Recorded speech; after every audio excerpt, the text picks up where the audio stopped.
We are going to discuss about the black soil and its features from the resource and development. This is a part of the geography of class 10. Class 10 का geography का ये class है, ठीक है, जिसमें resource and development पहला lesson है। उसमें से हम लोग ब्लैक सॉइल की बात करेंगे। पार्ट 5 की बात कर लिए थे, एलुवियल सॉइल के बारे में विशेषता हम लोग देखे थे कि एलुवियल सॉइल क्या है। आज हम लोग बात करने जा रहे हैं ब्लैक सॉइल, काली मिट्टी, काली वाली, ठीक है। तो ब्लैक सॉइल कहाँ कहाँ पाया जाता है आप देख सकते हैं इस पिक्चर में कहाँ कहाँ पर है। तो उससे पहले अब हम लोग चलें टॉपिक पर, ब्लैक सॉइल के बारे में जानकारी लेते हैं कि ब्लैक सॉइल है क्या। तो कह रहा है कि भारत में जिस तरह से एलुवियल सॉइल पाया जाता था, उसके बाद सबसे अधिक यूज़ की जाने वाली अगर मिट्टी है तो वो है ब्लैक सॉइल किया जाता है। यानी भारत में एलुवियल सॉइल के बाद सबसे अधिक यूज की जाने वाली मिट्टी कौन है? ब्लैक सॉइल है। किसके बाद? एलुवियल सॉइल के बाद। यानी सेकंड मोस्ट इम्पॉर्टेंट सॉइल जो है वो क्या है? ब्लैक सॉइल है। इसलिए एरिया के दृष्टिकोण से देखा जाए, क्षेत्रफल के दृष्टिकोण से देखा जाए तो भारत में ब्लैक सॉइल यानी काली मिट्टी का दूसरा स्थान है, यानी सेकंड पोजीशन है। काली मिट्टी का सबसे ज़्यादा यूज़ भारत के महाराष्ट्र और गुजरात में खेती के लिए किया जाता है, ठीक है। इस मिट्टी का निर्माण कैसे हुआ? तो यहाँ पर ऑलरेडी हैज़ गिवन दिया हुआ है कि जो इसका निर्माण जो हुआ कह सकते हैं ज्वालामुखी के वोल्केनो के कारण हुआ है। वोल्केनिक सॉइल भी कहा जाता है इसको। वोल्केनो के उद्गर के कारण बैसाल्ट चट्टान के निर्माण होने से हुआ है।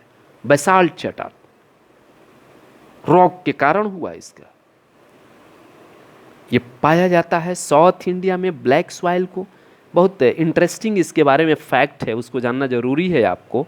ब्लैक सॉइल को अलग अलग नाम से जाना जाता है माय डियर स्टूडेंट।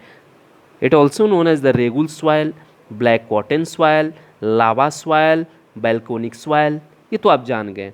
लेकिन रेगुल सॉइल कहाँ कहा जाता है ये जानना बहुत ज़रूरी है।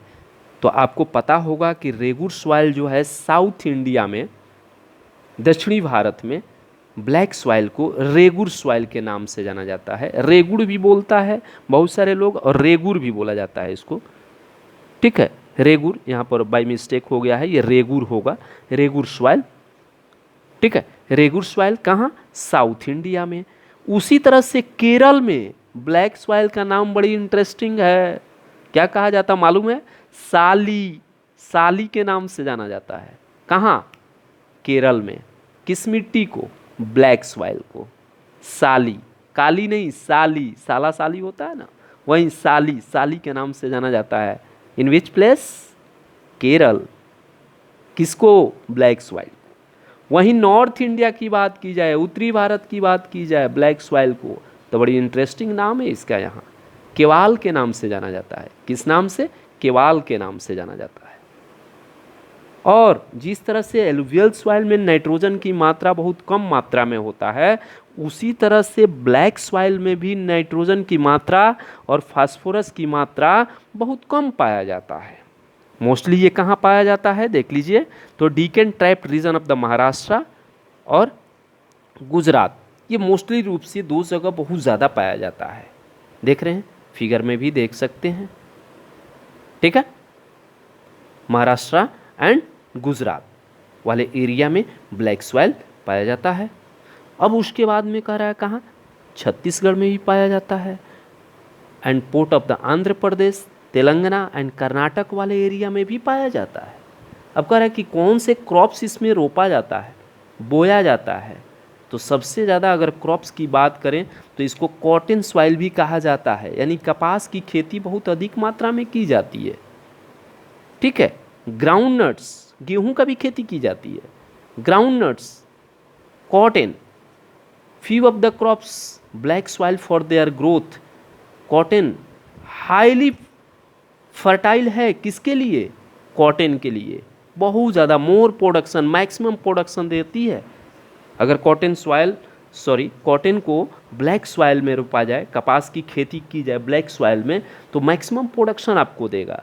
ग्राउंड नट्स, के लिए भी बहुत अच्छा माना जाता है। मोटरेट ब्लैक सैंड जो होता है, मिक्स सॉइल कुछ होते हैं, तो उसमें ग्राउंडनट्स का भी खेती की जाती है, मूंगफली का। Wheat is also grown in a black, गेहूं का भी इसमें खेती की जाती है, गेहूं का भी बहुत ज़्यादा मात्रा में गेहूं हो जाती है। कंपोजिशन देखा जाए तो पोटास एंड लाइम का कंपोजिशन है, and this soil is generally poor in a phosphoric contents, phosphorus की मात्रा बहुत कम होता है, नाइट्रोजन की मात्रा बहुत कम होता है, तो इसलिए कह सकते हैं कि black soil is very important. जिस तरह से हमारा एलुवियल सॉइल था, उसी तरह से ब्लैक सॉइल भी हमारा बहुत ज़्यादा इम्पॉर्टेंट है। I hope that my dear student आपको समझ में आया होगा। आगे देखते हैं इसका फीचर्स क्या है, कौन कौन सी विशेषता है इस मिट्टी का। तो कह रहा है कि इस मिट्टी का रंग काला होता है, इसे रेगुर मिट्टी कहा जाता है, ये लावा प्रवाह से बने हैं, वेल्केनो से बने हैं, अलग अलग एरिया में इसका अलग अलग नाम है। साउथ इंडिया में इसको रेगुर बोला जाता है, केरल में साली के नाम से जाना जाता है, नॉर्थ इंडिया में केवाल के नाम से जाना जाता है। काली मिट्टी कपास की खेती के लिए बहुत उत्तम माना जाता है, और इसे काली कपास मिट्टी भी कहते हैं, ब्लैक कॉटन सॉइल भी कहा जाता है। काली मिट्टी बेहद महीन मिट्टी सामग्री से बनी होती है, जो इसमें जल को एक्वायर्ड करने की क्षमता बहुत ज़्यादा होती है, जल को धारण करने की क्षमता बहुत ज़्यादा होती है। गर्म मौसम के दौरान इसमें गहरी दरारें पड़ जाती है, जो मिट्टी के उचित वायतन को मदद करती है, यानी उसको फर्टाइल बनाने में मदद करती है। ये मिट्टी गिल्ली होने पर चिपचिपी होती है, और इस पर काम करना मुश्किल होता है, बहुत दिक्कत होता है। वे महाराष्ट्र, सौराष्ट्र, मालवा, एमपी, मध्य प्रदेश, छत्तीसगढ़ के पठार को कवर करते हैं, और गोदावरी और कृष्णा घाटी के दक्षिण से पूर्व दिशा में फैले हुए हैं। तो ये इसकी विशेषताएं हैं। I hope that my dear students समझ में आया होगा। नेक्स्ट पार्ट भी लेकर आएंगे, इसी तरह से बाकी सॉइल के बारे में जानकारी देंगे। Okay, so thank you for watching me, like and subscribe.